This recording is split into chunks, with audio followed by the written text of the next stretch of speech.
میں بہک سکوں یہ مجال کیا، میرا رہنما کوئی اور ہے۔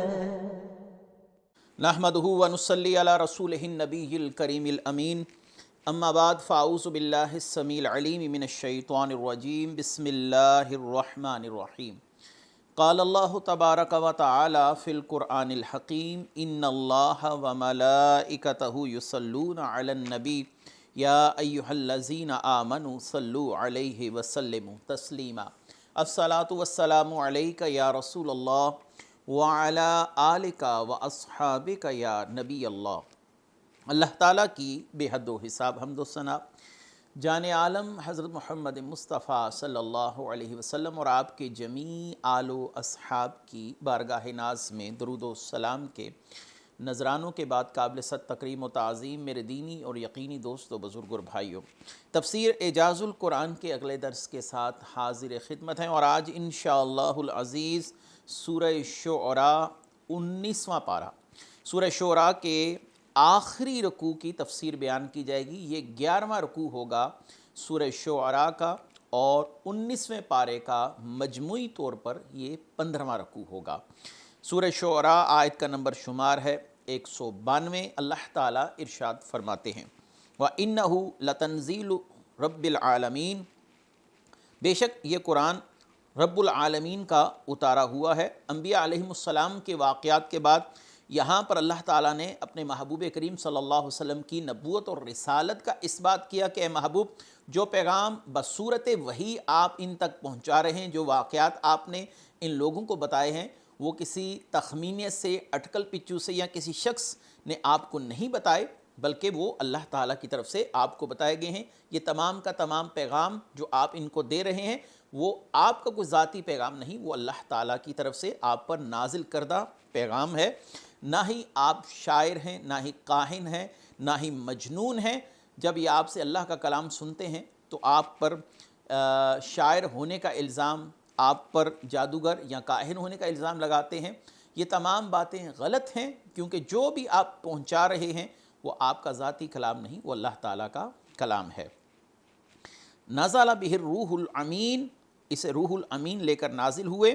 حضرت جبریل علیہ السلام نے اسے اللہ تعالیٰ کی طرف سے لے کر آپ صلی اللہ علیہ وسلم کے قلب اقدس پر نازل کیا بصورت وحی۔ حضرت جبریل علیہ السلام اسے لے کر آپ تک آئے۔ اب پہلے یہ بتایا گیا یہ اللہ کا کلام ہے، پھر اب اگلی آیت میں اس کلام کو لانے والے کا ذکر کر دیا گیا کہ یہ کلام لانے والے کون ہیں؟ حضرت جبریل علیہ السلام، جن کو روح الامین کہا جاتا ہے۔ سوال یہ ہے کہ آپ کو روح الامین کیوں کہا جاتا ہے؟ مفسرین نے اس کی 2-3 وجوہات بیان کی۔ جو ایک بنیادی وجہ ہے جو جمہور مفسرین نے بیان کی، وہ یہ ہے کیونکہ وحی جو ہے وہ دلوں کی زندگی کا سبب ہے، دلوں کی روح ہے۔ تو اللہ تعالیٰ نے، آپ چونکہ وحی لے کر آتے تو اللہ تعالیٰ نے آپ کو روح الامین کہا کہ آپ اس سبب کو لانے والے ہیں جس سے دلوں کو زندگی ملتی ہے، انسان کی روح کو بالیدگی ملتی ہے، تازگی ملتی ہے، ایک حیات نو ملتی ہے، اور انسان اسلام اور ایمان کی دولت سے بہرہ مند ہو کر حقیقی معنوں میں زندہ ہو جاتا ہے۔ جیسا کہ اللہ تعالیٰ نے کافر کو مردہ کہا، لیکن جس کے دل میں اسلام ایمان گھر کر جائے اس کو اللہ تعالیٰ نے قرآن میں زندہ سے تعبیر کیا، وَمَنْ قَانَ مَيْتًا فَأَحْيَيْنَاهُ، جب کہ وہ مردہ تھا پھر ہم نے اسے زندہ کیا، یعنی ایمان کی دولت سے۔ اور ایمان کا سب سے بڑا سورس وحی الہی ہے، اور وحی الہی کون لے کر آ رہے ہیں؟ جبریل علیہ السلام۔ تو لہٰذا اس نسبت سے آپ کو روح الامین کہا گیا۔ اور آگے لفظ امین، حضرت جبریل علیہ السلام نے انتہائی امانت داری سے جیسے ہی پیغام سنا ویسے ہی محبوب کریم تک پہنچا دیا، لہٰذا آپ کو روح الامین کہا جاتا ہے۔ قرآن کریم میں حضرت جبریل علیہ السلام کو بھی تصرف کا کوئی حق نہیں ہے۔ یہ لفظ امین سے ہمیں ثابت ہو رہا ہے کہ کیونکہ آپ نے جیسے ہی سنا ویسے ہی آگے پہنچایا، لہٰذا یہاں پر آپ کی امانت داری کی جو تعریف کی گئی وہ اسی معنی میں کی گئی کہ اس میں کوئی تغیر و تبدل نہیں کیا گیا۔ علی قلبک لتکون من المنذرین، تمہارے دل پر تاکہ تم ڈر سنانے والوں میں سے ہو جاؤ۔ تو جبریل علیہ السلام اس وحی کو آپ صلی اللہ علیہ وسلم کے قلب اقدس پر نازل فرماتے تھے۔ قلب اقدس ہی چونکہ دل جو ہے وہ انسان کے تمام اعضاء کا سردار ہے۔ رسول اللہ صلی اللہ علیہ وسلم نے فرمایا دل ایک ایسا عضو ہے اگر وہ ٹھیک ہو تو تمام جو عضو ہیں وہ ٹھیک ہو جاتے ہیں. دل کو جسم کے تمام اعضاء پر سرداری حاصل ہے تو اللہ تعالیٰ نے آپ صلی اللہ علیہ وسلم کے قلب اقدس پر اس کو اتارا. اور آگے کیا فرمایا؟ لِتَكُونَ مِنَ الْمُنذِرِينَ، تاکہ آپ ڈر سنانے والوں میں سے ہو جائیں. یہاں قرآن پاک کو نازل کرنے کی حکمت اور مسئلہ بیان کی جا رہی ہے کہ اے محبوب صلی اللہ علیہ وسلم، آپ پر قرآن اس لیے نازل کیا گیا تاکہ آپ اپنی امت کو ان کاموں سے ڈرائیں جنہیں کرنے یا نہ کرنے سے وہ عذاب میں مبتلا ہو سکتے ہیں. اگلی آیت ہے بِلِسَانٍ عَرَبِيٍّ مُبِينٍ وَإِنَّهُ لَفِي زُبُرِ الْأَوَّلِينَ، روشن عربی زبان میں، بے شک اس کا ذکر پہلی کتابوں میں موجود ہے. یعنی قرآن پاک کو اللہ تعالیٰ نے عربی زبان میں نازل کیا جس کے معنی ظاہر و الفاظ کی اپنے معنی پر دلالت واضح ہے، تاکہ عرب کے رہنے والے کفار قریش ان کے لیے کوئی عذر باقی نہ رہے، کیونکہ رسول اللہ صلی اللہ علیہ وسلم کی جو بعثت ہے، جو آپ صلی اللہ علیہ وسلم کی اول بعثت ہے، وہ کفار کی طرف ہے، اور کفار کی زبان عربی ہے. وہ یہ عذر نہ ظاہر کر سکیں کہ ہمیں قرآن سمجھ نہیں آیا، یہ ہماری زبان میں نہیں تھا. تو اللہ تعالیٰ نے فرمایا ہم نے قرآن کو آپ پر عربی زبان میں نازل کیا. اور قرآن کو عربی میں نازل کرنے کی ایک بڑی حکمت یہ ہے کہ جتنی فصاحت و بلاغت اور جتنا اعجاز قرآن کا عربی زبان سے ظاہر ہوتا ہے وہ کسی اور زبان سے ظاہر نہیں ہو سکتا تھا. رسول اللہ صلی اللہ علیہ وسلم نے عربی زبان کو فضیلت والی زبان قرار دیا. آپ صلی اللہ علیہ وسلم نے فرمایا 3 وجہوں کے ساتھ عرب سے محبت رکھو، کیونکہ میں عربی ہوں، قرآن عربی ہے، اہل جنت کی زبان بھی عربی ہے، جیسا کہ المعجم الاوسط میں امام طبرانی نے اس روایت کو نقل فرمایا. فقی ابو لیث سمرقندی کا ایک قول ہے جو تفسیر روح البیان میں اسی آیت کے تحت موجود ہے کہ عربی زبان جو ہے یہ تمام زبانوں سے اعلیٰ ہے، افضل ہے، اور جس نے خود عربی سیکھی یا دوسرے کو سکھائی اسے اجر ملے گا. عربی زبان کے اندر جو فصاحت و بلاغت ہے وہ کسی اور زبان میں نہیں ہے، اور ظاہری سی بات ہے قرآن کی فصاحت و بلاغت اور قرآن کا اعجاز یہ قرآن کا سب سے بڑا معجزہ ہے. اور آگے فرمایا وَإِنَّهُ لفی زبر الاولین، بے شک اس کا ذکر پہلی کتابوں میں، یعنی قرآن کا ذکر پہلی کتابوں میں. ایک تفسیر یہ ہے یا نبی کریم صلی اللہ علیہ وسلم کا تذکرہ پہلی کتابوں میں موجود ہے، آپ کے اوصاف، آپ کی نعت وہ پہلی کتابوں میں موجود ہے، جسے پڑھ کر یہود و نصارہ کے علماء کرام رسول اللہ صلی اللہ علیہ وسلم کو پہچانتے تھے، جانتے تھے. آگے ہے اولم یکن لہم آیاتن ان یعلمہ علماء بنی اسرائیل، اور کیا یہ بات ان کے لیے نشانی نہ تھی کہ اس نبی کو بنی اسرائیل کے علماء جانتے تھے. یعنی کفار مکہ پر ایک اور حجت اہتمام کی گئی کہ رسول اللہ صلی اللہ علیہ وسلم کی نبوت اور رسالت کی نشانیاں جو ہیں وہ انبیاء سابقین نے اپنی امتوں کو بتائیں، ان کتابوں میں موجود ہیں. اگر تمہیں نبی کریم صلی اللہ علیہ وسلم کے رسول اور نبی ہونے پر شک ہے تو تم پر ایک حجت اہتمام یہ بھی کی جا رہی ہے کہ اس رسول کی صداقت کی نشانیاں پچھلی اقوام جو ہیں ان کو بھی معلوم ہیں. وہ رسول اللہ صلی اللہ علیہ وسلم کے احوال سے، آپ کے جسم پر مختلف قسم کی نشانیوں سے آپ صلی اللہ علیہ وسلم کی رسالت اور نبوت کو ایسے جانتے ہیں جیسے کوئی شخص اپنے بیٹے کو ہزاروں کے مجمع میں پہچان لیتا ہے. عبداللہ بن سلام ہو، ابن یامین ہو، ثعلبہ ہو، اسد ہوں، اسید ہوں، یہ وہ حضرات تھے جنہوں نے توریت میں رسول اللہ صلی اللہ علیہ وسلم کے اوصاف پڑھے اور رسول اللہ صلی اللہ علیہ وسلم کے پاس آ کر اسلام قبول کیا. آگے وَلَوْ نَزَّلْنَاهُ عَلَى بَعْضِ الْأَعْجَمِينَ فَقَرَأَهُ عَلَيْهِمْ مَا كَانُوا بِهِ مُؤْمِنِينَ كَذَلِكَ سَلَكْنَاهُ فِي قُلُوبِ الْمُجْرِمِينَ، اور اگر ہم اسے غیر عربی شخص پر اتارتے پھر ان کے سامنے قرآن پڑھتا، جب بھی وہ اس پر ایمان نہ لاتے، یوں ہی ہم نے مجرموں کے دل میں اس قرآن کے جھٹلانے کو داخل کر دیا. ان کا سوال یہ ہے قرآن عربی زبان میں کیوں اترا؟ کفار کو کہا جا رہا ہے اگر قرآن عجمی زبان میں اترتا تو تم نے کہنا ہمیں سمجھ نہیں آتا، تم نے اسے بھی قبول نہیں کرنا تھا، لہٰذا تمہارے دلوں کے اندر جو بدبختی ہے وہ سرایت کر چکی ہے، تمہارے وجود کے اندر اللہ کی نافرمانی اس حد تک سرایت کر چکی ہے. قرآن عربی میں ہے یا عجمی میں ہو اس سے تمہیں کوئی فرق پڑنے والا نہیں ہے. اللہ نے 7 وجہ بیان فرمایا کذالک سلکناہ فی قلوب المجرمین، اللہ تعالیٰ مجرموں کے دلوں میں اسی طرح قرآن کے جھٹلانے کو داخل کر دیتا ہے. تو اب یہ جو ایک ممکنہ اعتراض تھا اس کا جواب بھی یہاں پر دے دیا گیا. یہ قرآن کا اعجاز ہے، یہ قرآن کریم کی غیبی خبر ہے، قرآن کے اللہ کا کلام ہونے کی دلیل ہے کہ ابھی انہوں نے یہ اعتراض کیا نہیں. اللہ تعالیٰ نے پہلے بتا دیا کہ اگر ہم عجمی زبان میں اتاریں تو یہ تب بھی نہیں مانیں گے. اور لطف کی بات ہے کہ اس آیت کے بعد کسی کافر نے یہ نہیں کہا کہ میں نے مان لینا تھا قرآن کی یہ بات صحیح ہے اور قرآن کو جھٹلا دیتا۔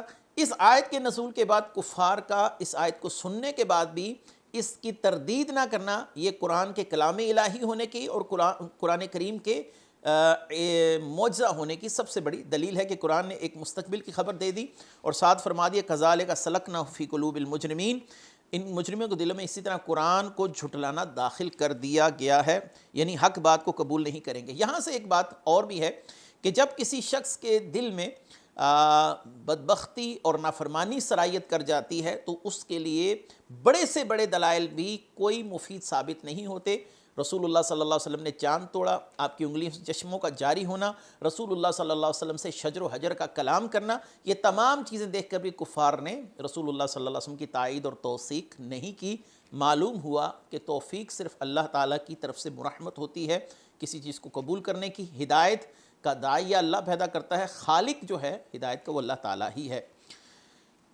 آگے ہے لا یؤمنون بہ حتی یروا العذاب العلیم فیأتیہم بغتۃ وہم لا یشعرون فیقولوا هل نحن منظرون افبعذابنا یستعجلون، وہ اس پر ایمان نہ لائیں گے یہاں تک کہ دردناک عذاب دیکھ لیں تو وہ عذاب اچانک ان پر آ جائے گا اور انہیں خبر نہ ہوگی، پھر کہیں گے کیا ہمیں کچھ مہلت ملے گی، تو کیا ہمارے عذاب کو جلدی مانگتے ہیں۔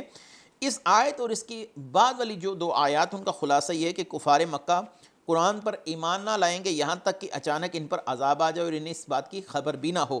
جب وہ عذاب کو دیکھیں گے تو حسرت زدہ ہو کر کہیں گے کیا ہمیں کچھ مہلت ملے گی۔ اس وقت جس وقت عذاب آئے گا اس وقت یہ مہلت کے طالب ہوں گے، لیکن اس وقت ان کا مہلت کو طلب کرنا ان کے لیے کوئی سود مند نہ ہوگا، کوئی فائدہ نہ ہوگا، اور یہ کہیں گے اگرچہ ہمیں پلک جھپکنے کی مقدار کے برابر ہی تھوڑی سی مہلت مل جائے تاکہ ہم ایمان لے آئیں، تو ان سے کہا جائے گا اب تم پر عذاب مؤخر نہ ہوگا، اب تم مہلت نہ دی جائے گی۔ افبعذابنا یستعجلون، تو کیا یہ ہمارے عذاب کی جلدی کرتے ہیں۔ جب نبی کریم صلی اللہ علیہ وسلم نے کفار کو خبر دی کہ تم پر عذاب آئے گا تو مذاق کے طور پر کہنے لگے یہ عذاب کب آئے گا۔ اس پر اللہ تبارک و تعالیٰ نے ارشاد فرمایا کہ کیا وہ ہمارے عذاب کو جلدی مانگتے ہیں۔ مراد یہ ہے کہ عذاب دیکھ کر کفار کا حال تو یہ ہوگا کہ وہ مہلت مانگتے پھریں گے، اس کے باوجود وہ دنیا میں نازل ہونے کی عذاب نازل ہونے کی جلدی مچا رہے ہیں۔ ان کے دونوں طریقوں میں کتنا فرق ہے، کتنا تضاد ہے، تعارض ہے۔ ابھی عذاب طلب کریں، جب آئے گا اس وقت یہ مہلتیں طلب کریں گے، لیکن وہ مہلت ان کو کوئی فائدہ نہیں پہنچائے گی۔ افرأیت ان متعناہم سنین ثم جاءہم ما کانوا یوعدون ما اغنی عنہم ما کانوا یمتعون، بھلا دیکھو تو کہ اگر ہم کچھ سال انہیں فائدہ اٹھانے دیں پھر ان پر وہ عذاب آ جائے جس کا ان سے وعدہ کیا گیا، تو کیا وہ سامان ان کے کام آئے گا جس سے انہیں فائدہ اٹھانے کا موقع دیا گیا تھا۔ اس آیت اور اس کی بعد والی دو آیات کا معنی یہ ہے کہ کفار کا عذاب نازل ہونے کی جلدی مچانا، اس کا ایک سبب ان کا یہ عقیدہ ہے کہ کوئی عذاب نہیں ہوگا۔ وہ سمجھتے ہیں کہ یہ صرف ہمیں ڈرایا دھمکایا جا رہا ہے، عذاب وغیرہ کچھ بھی نہیں ہے، اور ایک طویل عرصے تک امن و سلامتی کے ساتھ دنیا میں رہنے کے سبب ان کے دلوں پر ایک ایسا غلاف چڑھ گیا کہ نبی کی بات کو وہ سچ ماننے کے لیے تیار ہی نہیں، حالانکہ ساری زندگی اسی نبی کو صادق اور امین کہتے رہے، لیکن جب اس نبی سے اللہ کے وحدہ لا شریک ہونے کا سنا، اسی نبی سے عذاب آنے کی وعیدات سنی، تو پھر اس نبی کی بات کو بھی جھٹلایا، نعوذ باللہ ان کو جھوٹا کہا اور اس نبی کا مذاق اڑایا۔ تو اللہ تبارک و تعالیٰ نے فرمایا یہ سمجھتے ہیں کہ کچھ عرصہ ہم جو دنیا میں گزار چکے، سہولیات ہیں ہمارے پاس، مال و دولت ہے، اولاد ہے، تجارت ہے، یہ سب چیزیں اس بات کی نشاندہی کرتی ہیں کہ ہم پر عذاب وغیرہ کچھ نہیں آنے والا۔ تو اللہ تعالیٰ نے فرمایا یہ جو ان کو برتنے کے لیے دیا گیا ہے، ان کا مال، ان کی اولاد، ان کی تجارت، ان کے بڑے بڑے گھر، جب ان پر وہ وقت آ گیا تو ان میں سے کوئی چیز بھی انسان کو فائدہ نہیں دے گی، نہ اس کی دولت اسے فائدہ دے گی، نہ اولاد فائدہ دے گی۔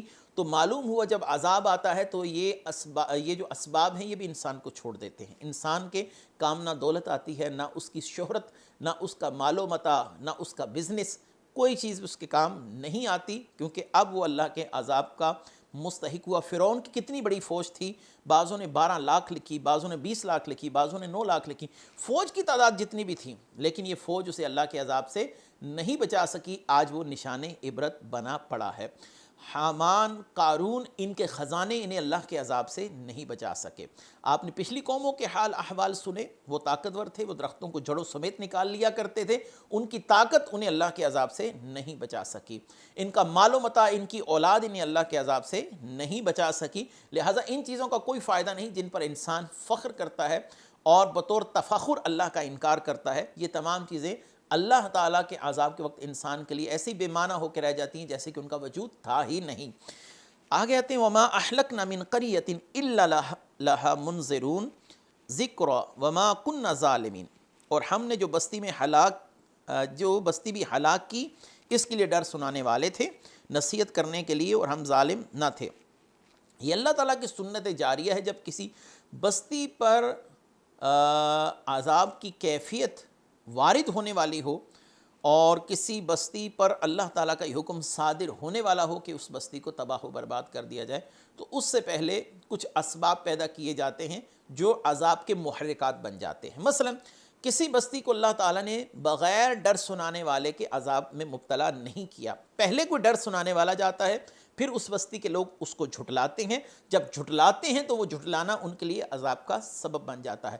ہاں، جن تک کوئی دعوت نہیں پہنچی اور جن تک کوئی نبی، کوئی رسول مبعوث نہیں کیا گیا، اللہ تعالیٰ کی سنت جاری ہے کہ اللہ تعالیٰ انہیں عذاب میں مبتلا نہیں فرماتا۔ وما كنا معذبین حتی نبعث رسولا، اللہ تعالیٰ نے یہ قاعدہ قرآن میں بیان کر دیا کہ ہم کسی قوم کو عذاب میں مبتلا نہیں کرتے جب تک کسی ڈر سنانے والے کو ان کی طرف نہیں بھیج دیتے۔ تو ڈر سنانے والا آیا، اس نے حجت اتمام کر دی، انہوں نے انکار کر دیا، اب وہ عذاب کے مستحق ہوئے۔ اگلی آیت وما تنزلت به الشیاطین وما ينبغی لهم وما يستطيعون انهم عن السمع لمعزولون، اور اس قرآن کو لے کر شیاطین نہیں اترے، نہ ہی اس قابل تھے، نہ وہ اس کی طاقت رکھتے ہیں، وہ تو سننے کی جگہ سے بھی دور کر دیے جاتے ہیں۔ اس آیت اور اس کی بعد والی 2 آیات میں ان کفار کا رد کیا گیا جو کہتے تھے کہ شیاطین جیسے کاہنوں کے پاس آسمانی خبریں لاتے ہیں، ایسے محمد صلی اللہ علیہ وسلم کے پاس، نعوذ باللہ، یہ جو خبریں ہیں اقوام عالم کی، پچھلی امتوں کی وغیرہ وغیرہ واقعات، یہ ان کو شیاطین بتاتے ہیں۔ اللہ تعالیٰ نے اس بات کا رد کیا کہ شیاطین اس بات کے اہل ہی نہیں کہ وہ قرآن کریم کو لا سکیں، قرآن کا تحمل کر سکیں، یہ معاملہ ان کی طاقت سے باہر ہے، بلکہ وہ تو فرشتوں کا کلام سننے کی جگہ سے اتنے دور رکھے جاتے ہیں کہ جب وہ آسمان کی طرف جاتے ہیں تو ان پر شہاب ثاقب جو ہیں وہ برسا دیے جاتے ہیں، اور انبیاء کی طرف جو وحی بھیجی جاتی ہے اسے اللہ تعالیٰ انتہائی محفوظ طریقے سے نبی کے دل پر نازل فرماتا ہے، اور جب تک فرشتہ اس کو بارگاہ رسالت تک نہ پہنچا لے، اس سے پہلے شیاطین کی دسترس وہاں تک نہیں ہو پاتی۔ ایسی آیات قرآن میں موجود ہے کہ وحی کو اللہ تعالیٰ بحفاظت نبی تک پہنچاتا ہے، جیسا کہ سورہ جن کے اندر بھی ایسی آیات موجود ہیں۔ اگلی آیت فَلَا تَدْعُ مَعَ اللَّهِ إِلَٰهًا آخَرَ فَتَكُونَ مِنَ الْمُعَذِّبِينَ، تو اللہ کے سوا کسی دوسرے معبود کی عبادت نہ کرنا، تو عذاب والوں میں سے ہو جائے گا۔ اس آیت میں بظاہر خطاب رسول اللہ صلی اللہ علیہ وسلم سے ہے، لیکن مراد آپ کی امت ہے۔ جب کافروں کا حال تم نے جان لیا، تم اللہ کے سوا کسی کو معبود نہ ٹھہرانا، ایسا نہ ہو کہ تم بھی عذاب کے مستحق ہو جاؤ۔ وَأَنذِرْ عَشِيرَتَكَ الْأَقْرَبِينَ وَاخْفِضْ جَنَاحَكَ لِمَنِ اتَّبَعَكَ مِنَ الْمُؤْمِنِينَ فَإِنْ عَصَوْكَ فَقُلْ إِنِّي بَرِيٌّ مِّمَّا تَعْمَلُونَ، اے محبوب اپنے قریبی رشتہ داروں کو ڈرائیے، اپنے پیروکار مسلمانوں کے لیے اپنی رحمت کا بازو بچھائیں، پھر اگر وہ تمہارا حکم نہ مانے تو فرما دیں میں تمہارے اعمال سے بیزار ہوں۔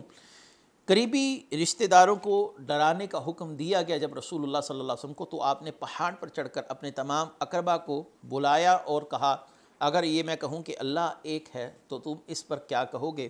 تو اس پر ابو لہب کہہ اٹھا اے محمد صلی اللہ علیہ وسلم، تم نے ہمیں اس کام کے لیے اکٹھا کیا، نعوذ باللہ تم ہلاک ہو جاؤ۔ تو اس کے بعد یہ آیت آئی تبت یدا ابی لہب وتب وما اغنی عنہ مالہ وما کسب۔ تو معلوم ہوا کہ تبلیغ کی ابتدا اپنے گھر سے ہونی چاہیے، کیونکہ رسول اللہ صلی اللہ علیہ وسلم کو پہلے اپنے قریبیوں کو ڈرانے کا حکم دیا گیا، اور دوسری بات رسول اللہ صلی اللہ علیہ وسلم کے قریبی ہوں یا دیگر افراد ہوں، سب پر شریعت کا حکم برابر کا نافذ ہوتا ہے۔ یہ نہیں کہ تم میرے اہل خانہ ہو، تم پر شریعت کا کوئی حکم ماننا ضروری نہیں، تمہیں استثناء حاصل ہے۔ اللہ نے فرمایا وَأَنذِرْ عَشِيرَتَكَ الْأَقْرَبِينَ، آپ دین کی تبلیغ اور دین کے مسائل اپنے گھر والوں کو سکھانے سے شروع کیجئے، اس کے بعد باہر کی طرف جائیے۔ تو معلوم ہوا کہ پہلے اصطلاح خود سے ہونی چاہیے۔ اور اگلی آیت وقف جناح کا، اپنی رحمت کے بازو بچھائیے۔ اس کا معنی یہ ہے کہ محبوب صلی اللہ علیہ وسلم آپ اپنی قوم کو درس سنائیے۔ اس کے بعد جو لوگ صدق و اخلاص کے ساتھ آپ پر ایمان لائیں، خواہ وہ آپ کے رشتہ دار ہوں یا غیر رشتہ دار، ان پر لطف و کرم فرمائیں، اور جو لوگ آپ کا حکم مانیں ان سے محبت فرمائیں، اور جو آپ کے حکم سے اعراض کریں تو آپ صلی اللہ علیہ وسلم ان کے اعمال سے بیزاری کا اظہار کریں۔ تو معلوم ہوا کہ نجات نسب پر منحصر نہیں ہے، اتباع پر منحصر ہے۔ کوئی یہ کہے کہ میں رسول اللہ صلی اللہ علیہ وسلم کی آل سے ہوں اور مجھے نمازیں معاف ہیں، میں صاحب استطاعت ہوں تو حج معاف ہے، صاحب استطاعت ہوں تو قربانی معاف ہے، ایسا نہیں ہے۔ آپ کے لیے شریعت پر عمل پیرا ہونا ویسا ہی رہے گا۔ وَتَوَكَّلْ عَلَى الْعَزِيزِ الرَّحِيمِ، اور اللہ پر بھروسہ کیجئے محبوب، آپ تبلیغ کیجئے، دشمن آپ پر کبھی غالب نہیں آ سکے گا۔ اگلی آیت الَّذِي يَرَاكَ حِينَ تَقُومُ وَتَقَلُّبَكَ فِي السَّاجِدِينَ إِنَّهُ هُوَ السَّمِيعُ الْعَلِيمُ، جو تمہیں دیکھتا ہے جب تم کھڑے ہوتے ہو نمازیوں میں، تمہارے دورہ فرمانے کو دیکھتا ہے، بے شک وہی سننے والا جاننے والا ہے۔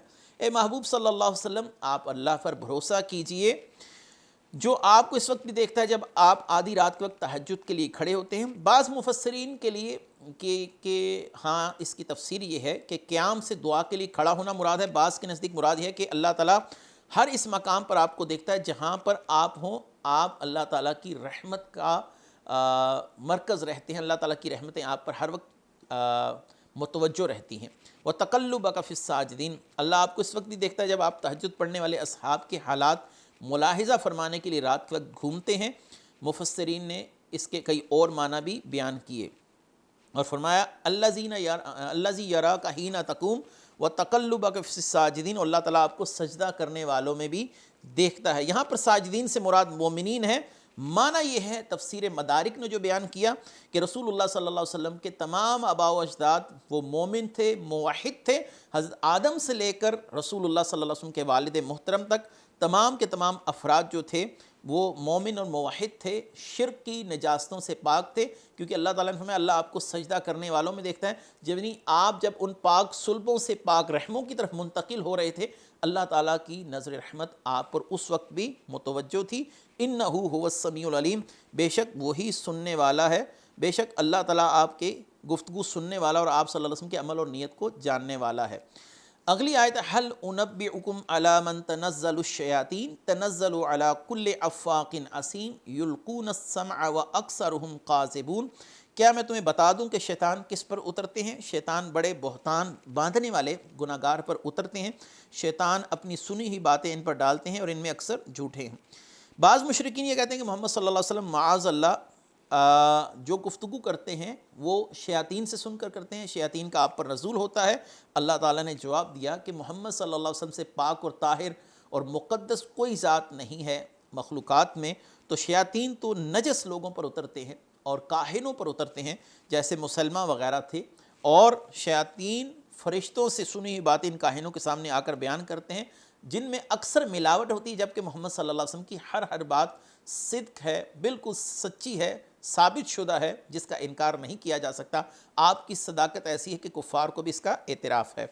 وَالشُّعَرَاءُ يَتَّبِعُهُمُ الْغَاوُونَ أَلَمْ تَرَ أَنَّهُمْ فِي كُلِّ وَادٍ يَحِيمُونَ وَأَنَّهُمْ يَقُولُونَ مَا لَا يَفْعَلُونَ، اور شاعروں کی پیروی تو گمراہ لوگ کرتے ہیں، تو کیا تم نے نہ دیکھا کہ شاعر ہر وادی میں بھٹکتے پھرتے ہیں، اور یہ کہ وہ ایسی باتیں کہتے ہیں جو کرتے نہیں۔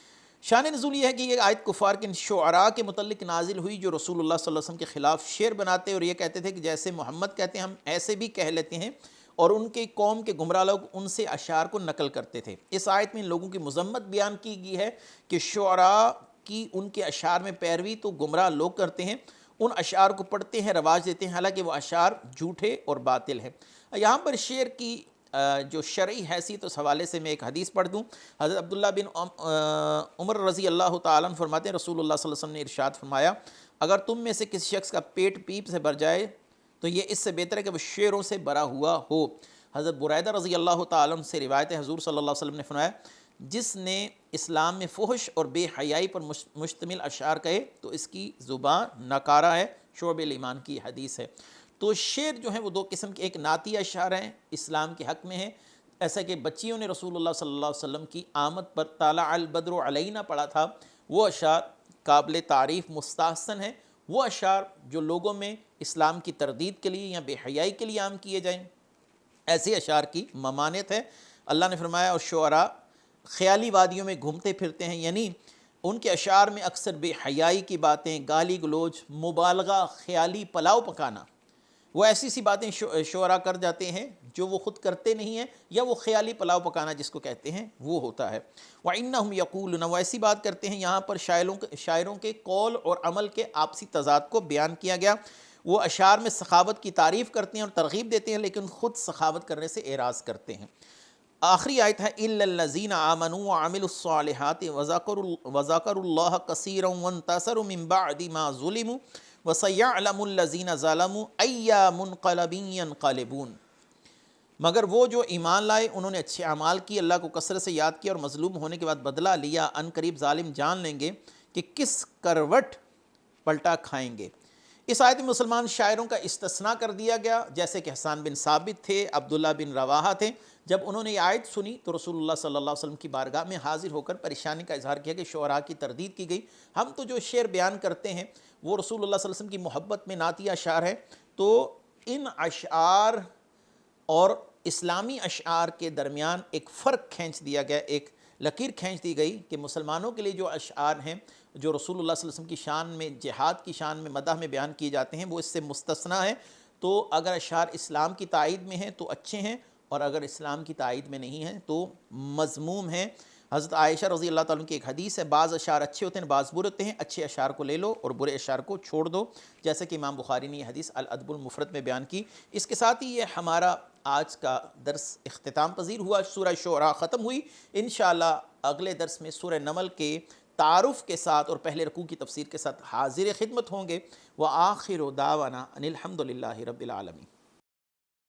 میں بہک سکوں یہ مجال کیا، میرا رہنما